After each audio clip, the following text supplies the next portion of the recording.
recorded, so that's starting, I think. All right, yeah, there it goes. Okay, so next week, the seminar on November 5th will be by Mindy Joseph. She's investigating antecedents to financial satisfaction in emerging adults. She has been using an NFCS data set, which is the same as the one that Ives Machees and others have been using. So that'll be an opportunity to learn about the data set as well as her particular story. She's using the self-determination theory for that. So today we have Eric Ludwig, Chet Bennetts, and Todd Van Orman are going to talk about the investment impacts of COVID-19. So with that, I will turn it over to your team. All right, great. Thanks, everybody. So we are second year students. I thought I'd just give a brief background of kind of how this came to be. It was almost exactly a year ago. It's kind of hard to remember, or weird to remember that the elections were going on. And I got an email from Chet that Todd and Chet had this side conversation about, hey, wouldn't it be cool to do something about what people do with their portfolios during these volatility events, like say the elections?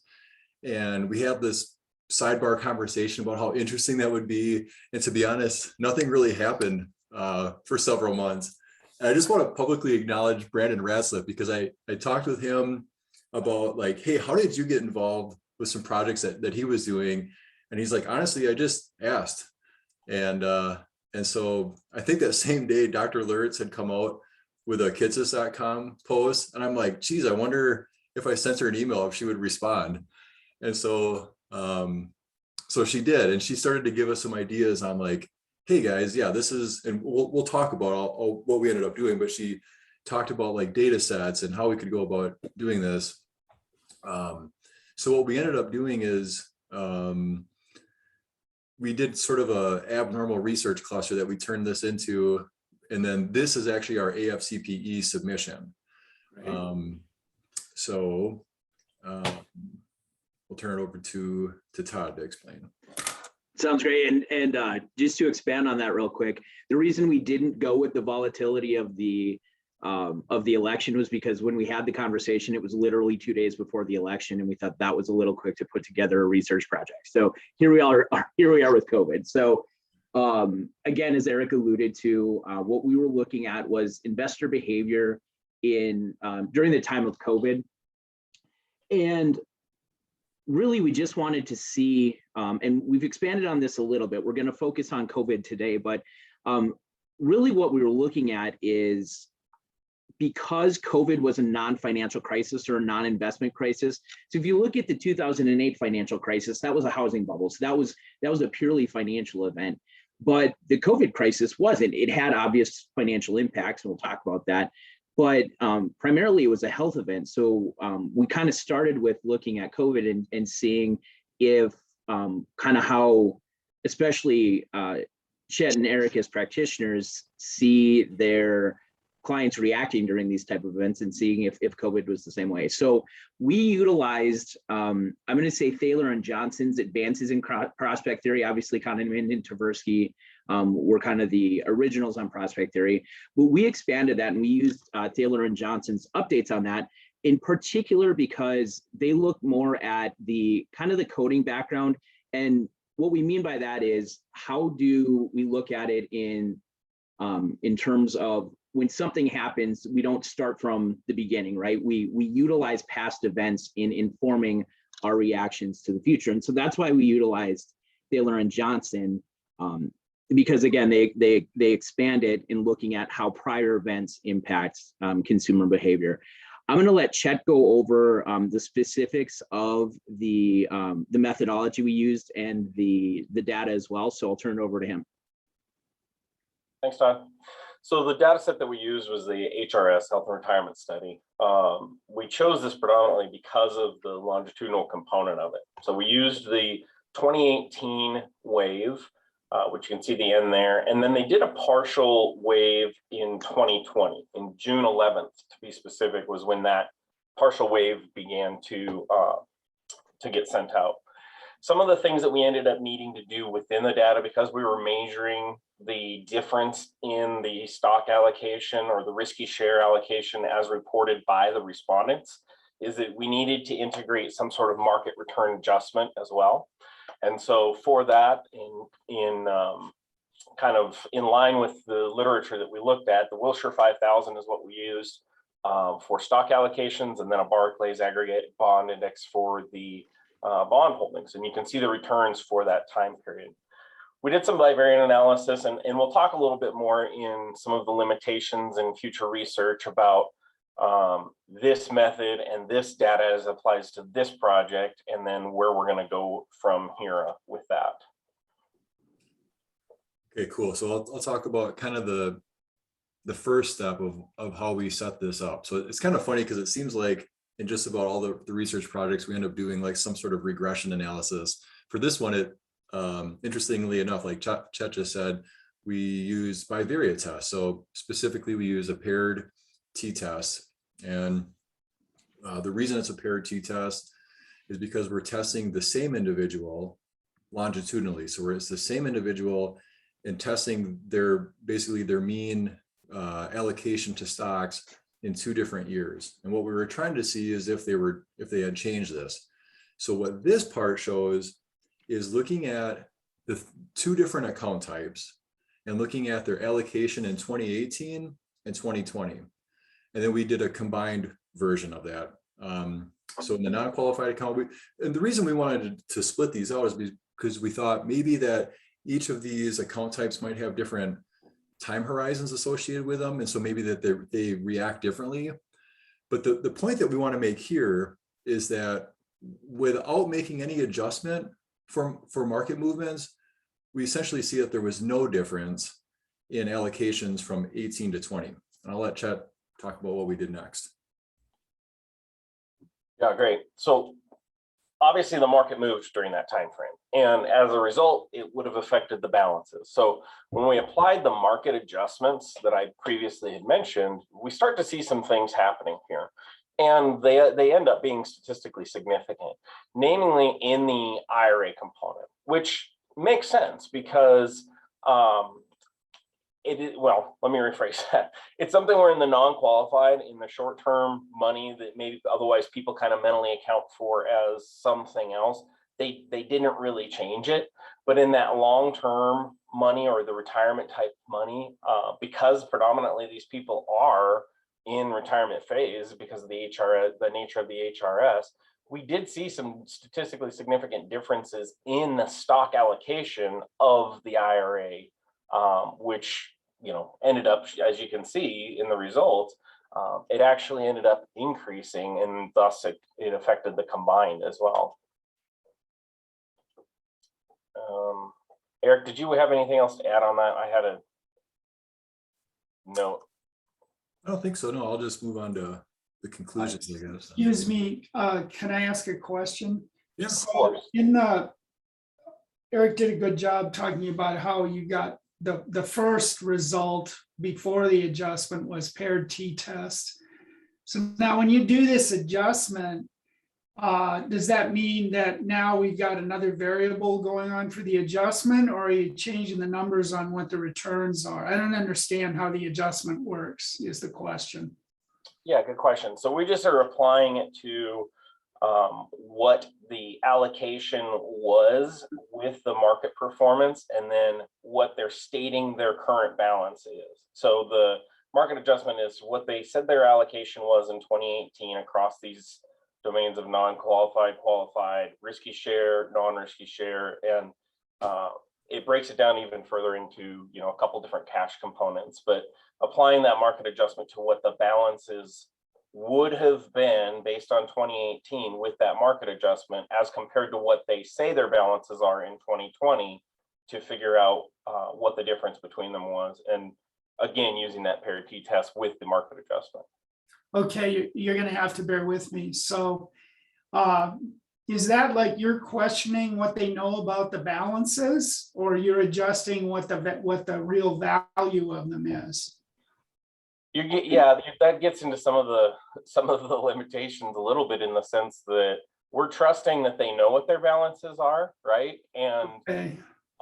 we're also, this is part of our future research and something Dr. Cathcota and I are working on, but when we expand this out to include more years and we start doing fixed effects or random effects, because using longitudinal, we start to think about it in terms of, if we're arbitrarily applying a rate of return where we're saying January 1 to December 31st, here's what our indice did, and we're just applying that to everyone, especially in 2020, in this time when it was volatile, depending on when they were asked the question in that year.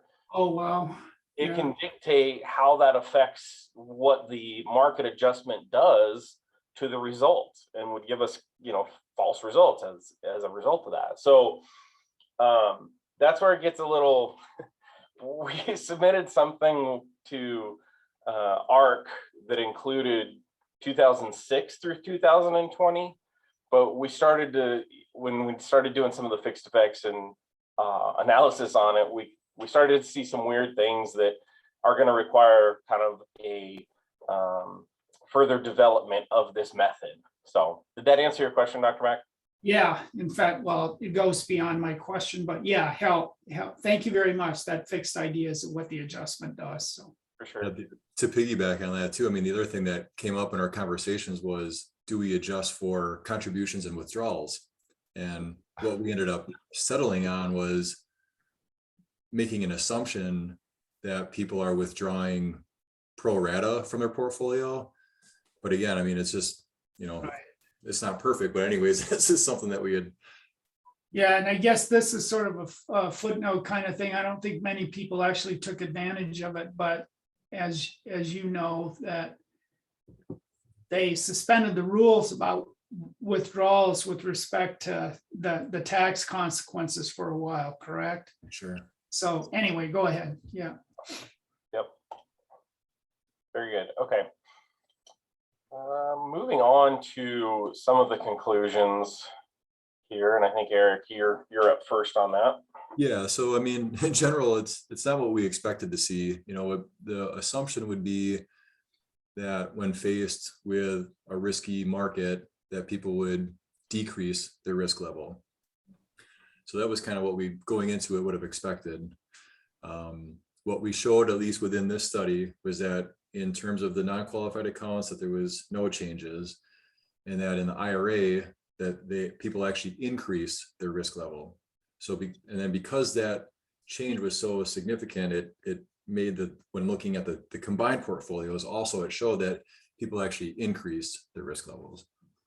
I'll let Todd talk about what some of the implications are.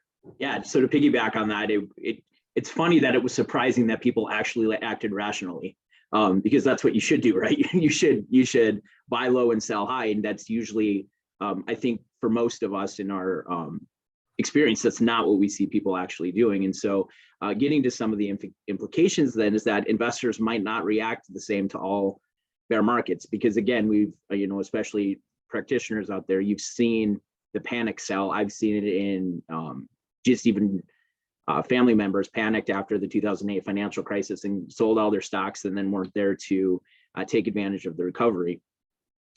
The time horizon of the asset might impact the risk-taking behavior, and that's where we get to the differentiation between the non-qualified and the qualified accounts, the IRA, especially looking at what your what your intent is to do with the money. So it looked like there was some impact there, and I'm going to double back to that last bullet point too, in not reacting the same to all bear markets.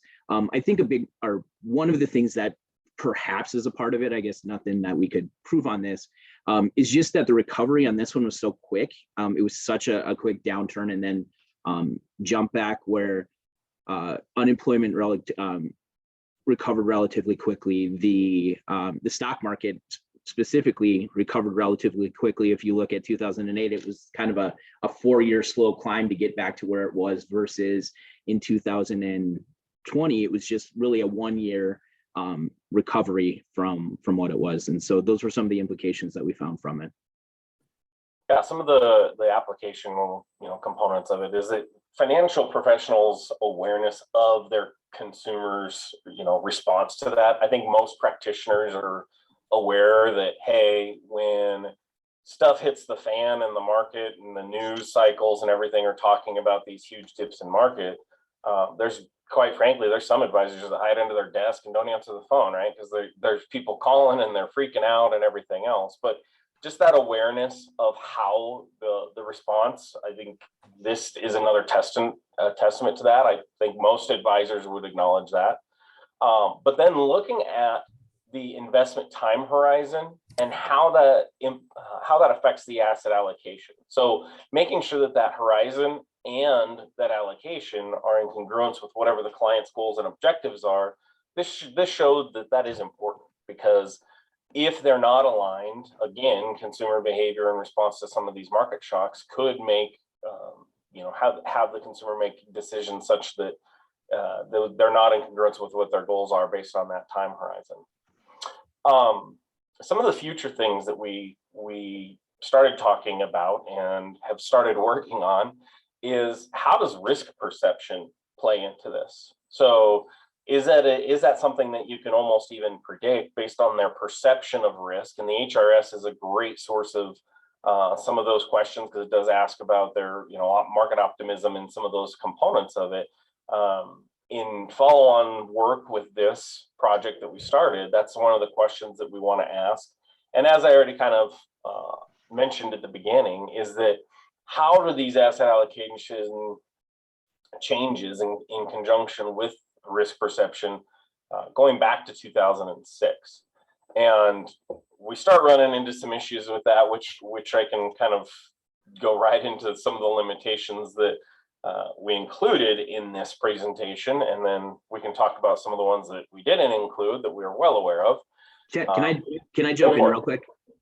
Just real quick, you mentioned risk perception, and I want to make sure that we differentiate that from risk tolerance, which a lot of the research shows that tolerance doesn't change, but what changes is perception. And so that was kind of how we operationalized things here, in looking that, I don't necessarily think I'm taking more, well, when I'm looking at stocks and the stock market goes down, our assumption was that they would look at it and say, okay, my tolerance is the same, but I perceive stock investing as being more risky. So I just wanted to make that differentiation between tolerance and perception was what we were focused on.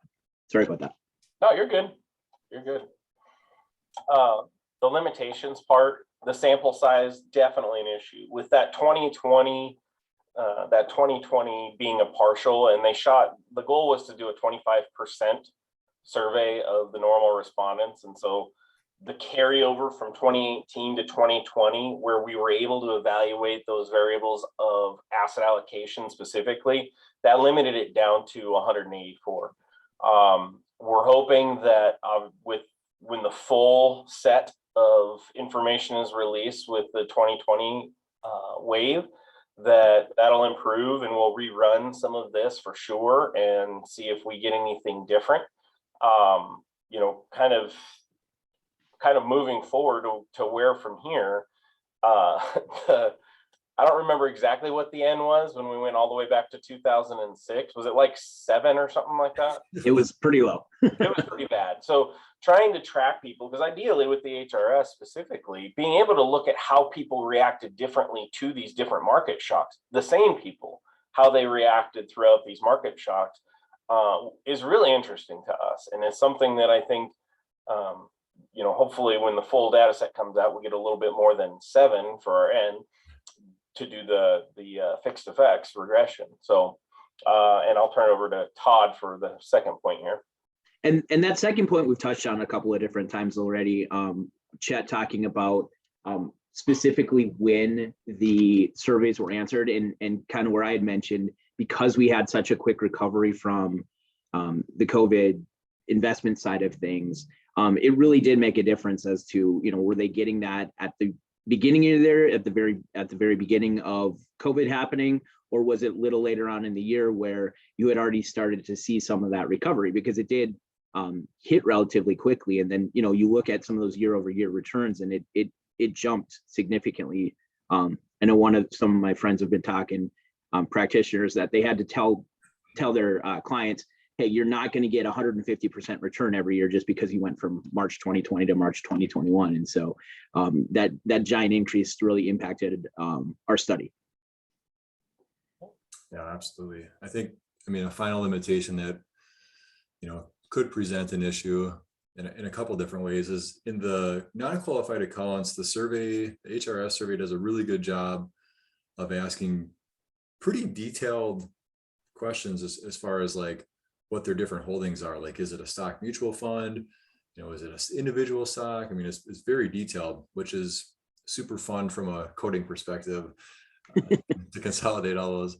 The IRA though, I think the question is just what percent of your IRA, something like that, what percent of your IRA do you hold in stocks? The other thing that came up when we were doing this in sort of our first run was like, well, hey, let's just use the percent of stocks that they say that's in IRA number one. Well, but they can report up to having 3 different IRAs. So then there's a matter of like consolidating all of that. And again, from a coding perspective, was fun. And honestly, I do say that jokingly, but it was fun. It was. I mean, we're here to learn. And honestly, like the stuff that we learn in our classes, to be able to apply it to this, if there's one thing that maybe we would, like, especially for like a year 1 student or something I mean, if you have an opportunity to like do some projects, I don't know, I just felt like we all 3 learned so much from going through the actual research process. And it's cool to think like a year ago, this was literally an email. And then now we are a year later with a submitted project to AFCPE and we're in front of you. I mean, I don't know, honestly, it's pretty cool. Yeah. I have a follow-up question there.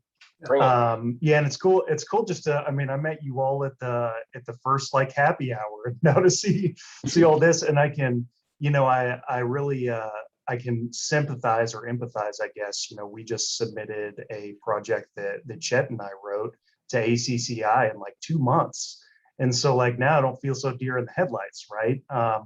But anyway, my question is kind of self-serving. I want to do lots of stuff that business faculty and finance will consider real research. And so anything asset allocation is of interest to me. But I come from I'm a CPA, I'm a CFP, but I'm not a quant guy. Like we have a guy in our cohort that his master's is in financial modeling. And I'm like, oh my God, So I guess my question is, I have this fear that going into asset allocation, it's lots of math, it's lots of like kind of this correction stuff that you're talking about. My question is that a justified fear? What was it like to do something in asset allocation? No, I don't. I mean, Eric and I are probably in the deepest of the weeds on the coding part of it. And I guess both being practitioners probably made it harder on ourselves. And I say that because as a practitioner getting away with making really bold assumptions about something, you wouldn't be able to do it, right? Because you're expected as a practitioner to be very, or hopefully you're precise in your estimations and your assumptions and everything are specific to that individual. In research, that can be kind of wonky, right? Because we're just saying, hey, this gets into the point of what we're going to do from here, but we're saying, all right, we know these people answered June 11th. And we know that in 2018, they answered anywhere from the spring of 2018 all the way into kind of the winter of 19. But we're going to do a market adjustment of January 1 to December 31st for the entire cohort, like the entire population of this sample. And so some of that as the precise wanting to have it down to the nth from a practitioner standpoint, it's kind of hard because you do have to apply the precision with a lot of understanding that at the end of the day, you're still looking for the mean, right? We're still looking at the averages of these people, and inclusive of those averages are varying levels of that precision. I think that, I wouldn't get wrapped around the axle with it because there is so much, it's my made up word, but because there is so much vaguity, right? There's a lot of vagueness in some of these things that because we have precedent as researchers, that's just kind of the way it is. Adherence to that with some improvement is fine. Adherence just without improvement to it is probably fine too, but yeah, that's what we're trying to tweak it. Eric, I don't know, do you have anything else to add on that? Yeah, and I mean, the other thing to think about too, so I was doing a review for our theory class, and a paper that I came across talked about this issue in the extent that they said they ran a binary logit model on stock holdings. And so the whole point is that in a survey like this, the assumption is maybe we're not actually getting accurate percentages and dollar amounts that are in these different asset classes. So they just said, well, let's just test this saying, do they own stocks or not? And so if you're trying to, I don't want to say dumb it down, but if you're trying to make it simple on yourself, I mean, that would be maybe a starting point. You could say like, hey, what if I just run it this way and see if some results come out of that? And then if you anyways, then you could dig deeper into the weeds and read Chet's method paper and then cite that. So yeah, yeah, right. Well, that's the beauty of next semester, right? Is I'll actually learn when you talk about a correction. I have this ambiguity is the word you're looking for, Chet, by the way. I have this ambiguous photo, like picture of what it even means to run stats on something. So when you say correction, I think of like somebody plugging in into some stats model about how it's going to correct over time. But yeah, next semester, definitely something I want to look at. Well, and I'm going to add to that as somebody who wasn't in the weeds. I would say a lot of the adjustments that Chet and Eric are talking about, they were more logical qualitative adjustments, like, hey, does that date make sense? Or should we separate out the IRA from the non-qualified because they're going to have, so that wasn't necessary. I mean, it became quantitative and you had to code for it. And so you eventually get there. But that piece of it, again, that was just kind of logical, given their experience as practitioners. Does this make sense? And I think it's important to be able to step back from the quantitative. And again, eventually, the quantitative piece, you don't have to do the math. That's what the coding is for. You let SAS do that. So or stat or so I think that's also the benefit of doing it as a team, where if you have somebody who's more quant based and somebody who's more qualitative based, that really works well together and you can complement each other's strengths.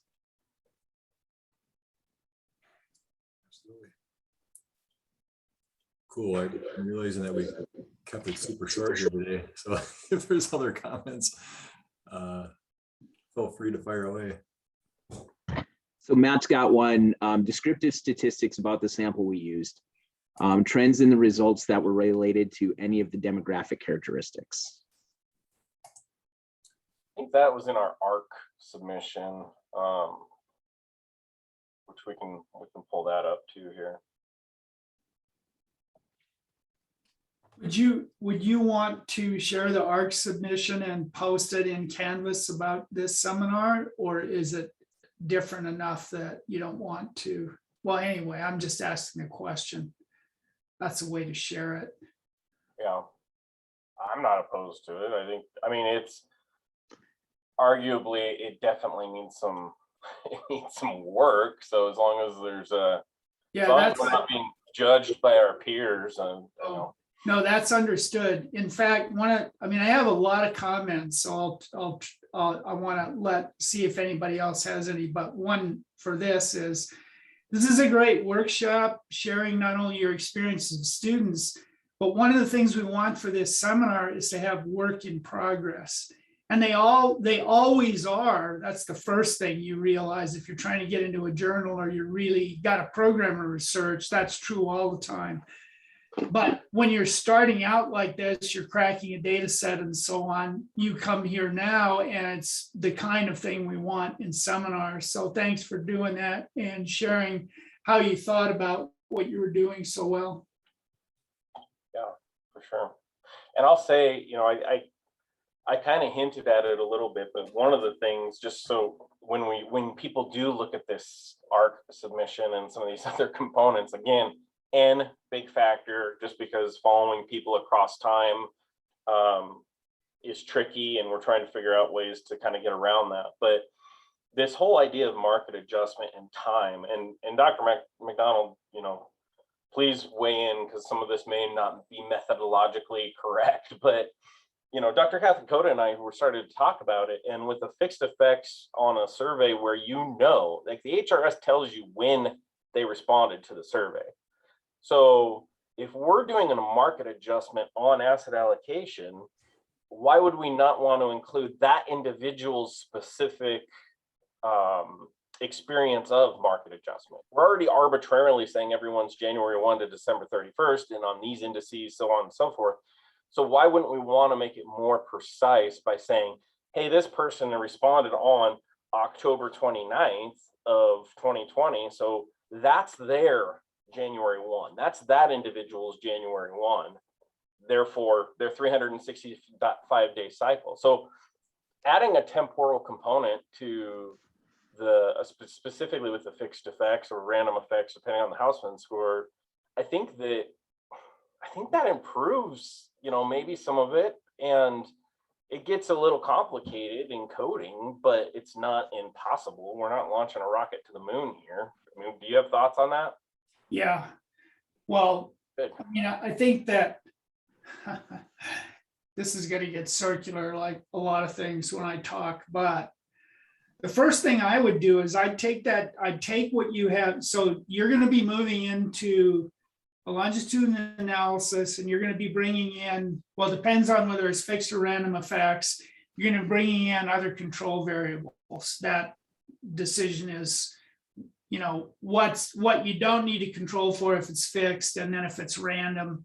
So you're going to have a multivariate thing going on anyway, right? Very easy to put in the date as a variable. So then you do a sensitivity analysis. The deeper thing is to be thinking about, and you could do that with the dependent variable that you have now to find out whether that timing affects the way things look. It's actually trickier than that. The real issue is, should you adjust your dependent variable? I mean, what you talked about, you could do a market adjustment. You could do the adjustment based on the varying time lengths that are involved. But a first thing to do that would be easy to do to find out whether it might matter, this is actually not that hard. I mean, coding is always difficult, but sometimes when you're faced with these things, you do something crude, which is what I'm suggesting. Find out whether it matters for your results. Because if you're going to end up with the same story because of other things that are going on that you don't know or can't measure, or ambiguity about the definitions of the categories and decisions you had to make, first thing is to find out, which would be relatively easy to do, is whether that matters. And this sensitivity analysis stuff actually often comes up as something planned for research in dissertations where we know there are issues like that, but we got to make decisions about how we're going to go about it. And you have to tell your committee, I'm going to do this. And then sometimes at the dissertation committee meeting, people will say, oh no, you can't do that as an afterthought to show whether it matters. You need to struggle with it better and, straighten out and deal with that up front. So anyway, it's a real interesting thing. I wanted to, since you're talking about timing and economic expectations, I want to alert you to an information source that could potentially even be helpful about what was going on. And that's Richard Curtin's Index of Consumer Sentiment, the Michigan survey.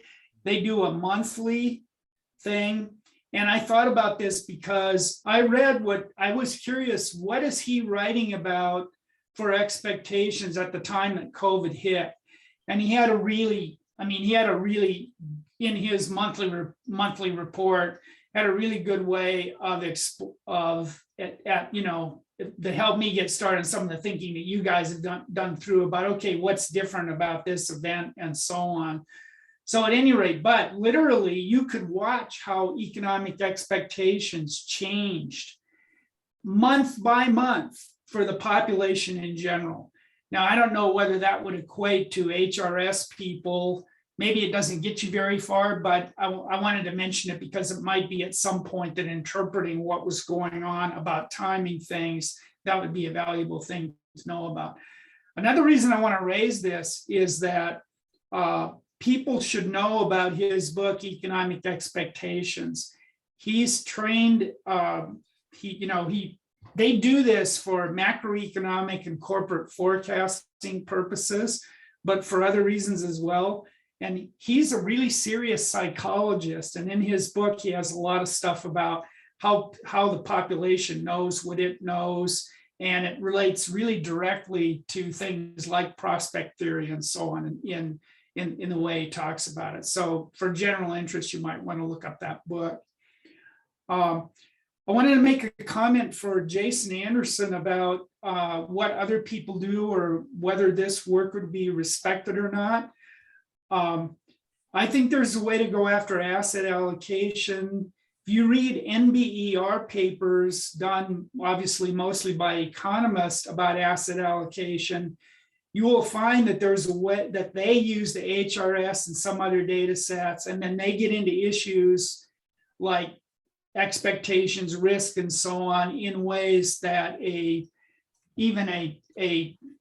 forget how you characterize the person with the master's degree, that they don't do. So the issue is whether there's a stream of research that's different than what a finance guy would do that has something to offer, and that a finance department, if they're serious about, really understanding the implications or the motivations of what's going on, should get interested in. And then finally about that, and I don't want to be defensive about what we do versus finance people, partly because, and this is a little misinformed because I don't do finance research. I've very seldom read any of their journal articles. But if they're using data, there are issues in that data about things they have issues with that are akin very much to the stuff we're talking about today. There are always imperfect data sets, and sometimes the better work can be done with data sets that are too specific. It'll give you answers about the hind leg of a cockroach, to paraphrase the first person who ever talked to me about what some people do on dissertations. My freshman geology instructor who said he wasn't going to get a PhD and then later got one. But there's that issue too. So anyway, thanks for listening to all of that. Freeform association. No, that's helpful because it does make sense that we would approach asset allocation quite different than someone in finance, because it probably is all math at that point. I assume most finance type programs are getting folks that have undergraduate and graduate degrees in mathematics. Yeah, I mean, if it's really more, here's another thing. A lot of that is, if you can get into that and learn from it, a lot of it's great theory, but some of it turns into simulations. You read some of those papers and they write it as if it's real data, but it's not. It's informed by data. That's a really interesting space about how to do research. That's great that they do that. And anyway, just again, slightly uninformed.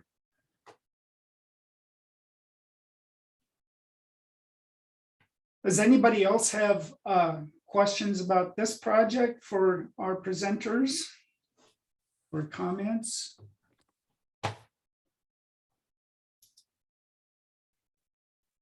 Okay, I see Eric posted the name of that book by Curtin. Thank you for doing that. Economic Expectations. You can look, you can get it look at it on Amazon.